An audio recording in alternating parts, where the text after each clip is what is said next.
Welcome, everyone. Today, we're going to explore an intriguing concept from Law 20. The fool rushes to take sides. This is the first slide of our presentation, so I'd like to start by welcoming you all and thanking you for being here. We'll be discussing how quickly jumping to conclusions, or taking sides, can actually be a mistake. Throughout this presentation, we'll look at the reasons behind this tendency, its potential pitfalls, and how to avoid rushing into commitments without careful thought. So, let's dive in and see how understanding this law can help us navigate social and professional situations more wisely. It is the fool who always rushes to take sides. This means that jumping into conflicts or choosing a camp without careful thought can often lead to trouble. Instead, what I want to emphasize is the importance of not committing to any side or cause except yourself. Maintaining your independence is crucial because it makes you the master of others. When you stay independent, you can play people against one another, creating situations where they pursue you rather than the other way around. This approach allows you to control situations subtly and strategically, which ties back to the overall theme of mastery and power. Remember, true strength often lies in independence and the ability to influence without direct confrontation. Now, let's take a closer look at the Virgin Queen strategy. Queen Elizabeth I understood the power of hope and anticipation. By keeping potential suitors hopping for a marriage alliance, she effectively neutralized their aggression. Because they still harbored hope of marrying her, they couldn't afford to attack or challenge her directly. She stayed in control by remaining uncommitted, never fully promising anything, but also never outright refusing. Throughout her reign, she was courted by some of the most powerful kings in Europe, like Spain and France. But she mastered the art of diplomacy. She never said yes, but she also never said no. This kept her options open, preserved her independence, and maintained her power. This approach highlights a crucial concept: the power of the unattainable. When you make yourself seem just out of reach, you increase your value and influence. Elizabeth's strategy shows us how maintaining a balance between desire and distance can be a powerful tool in leadership and negotiation. It's a lesson about how keeping others hopeful and just a little distant can give you the upper hand in any relationship or deal. When you pledge absolute loyalty to someone or a group, it can actually backfire.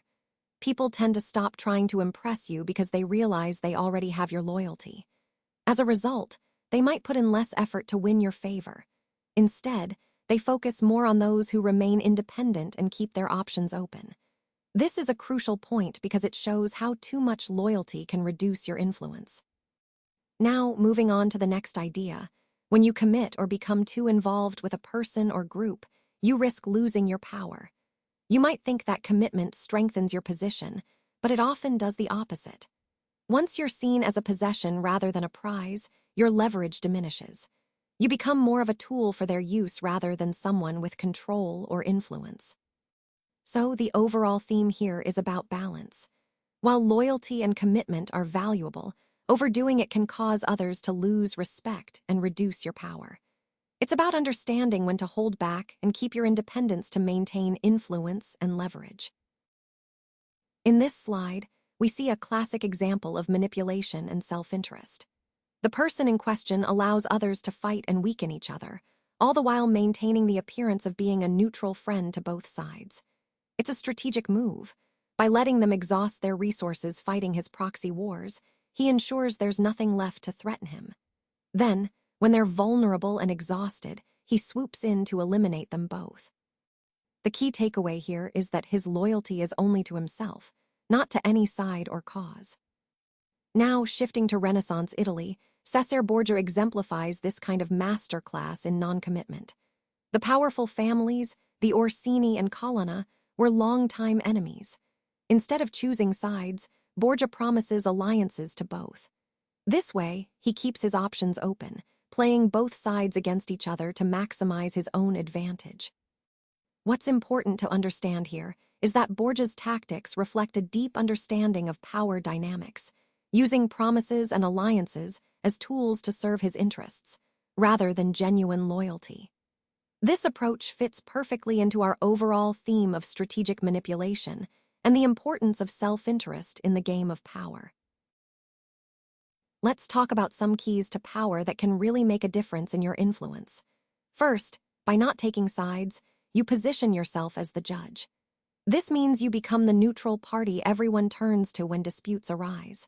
When people see you as fair and impartial, they'll naturally come to you for resolution, which increases your authority and control. Next, we have the concept of being the arbiter. Keep hope alive in others by giving attention to everyone, but never committing yourself fully to any one person or side. Instead, make yourself the goal they're striving for. This way, you become the object of their efforts and ambitions, which enhances your power over their actions. Then, there's the idea of dangling the prize. Let them fight among themselves. The less you seem to care about their conflicts, the more they'll seek your approval and attention. It's a subtle way to increase your influence because people become more eager to please you when they perceive you as detached. Finally, staying aloof is crucial. Maintain your distance and don't get emotionally involved. This detachment makes you appear more powerful and in control, encouraging others to chase your favor rather than expect it freely. These keys, being the judge, the arbiter, the prize, and staying aloof, are all about controlling the dynamics around you by defining your role carefully.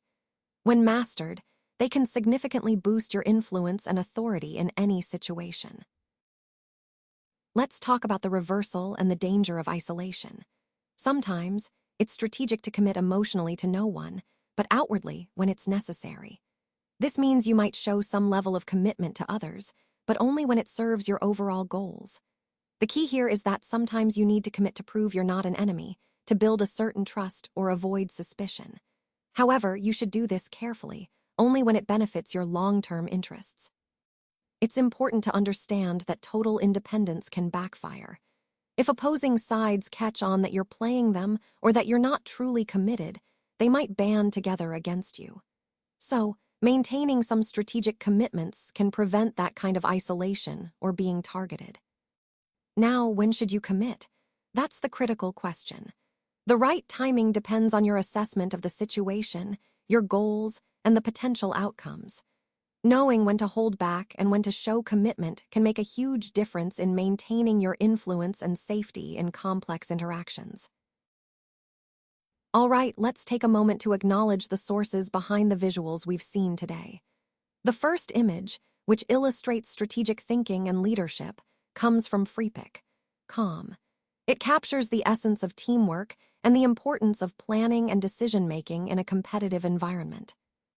Next, we have an iconic portrait of Cesare Borgia from Wikipedia, representing historical figures who exemplify power, strategy, and influence, key themes in leadership and management. Then there's the image of Queen Elizabeth I, also from Wikipedia. Her reign symbolizes authority, vision, and resilience, qualities essential for effective leadership through change and uncertainty. Finally, we see an abstract depiction of balanced scales from Stockcake, Calm.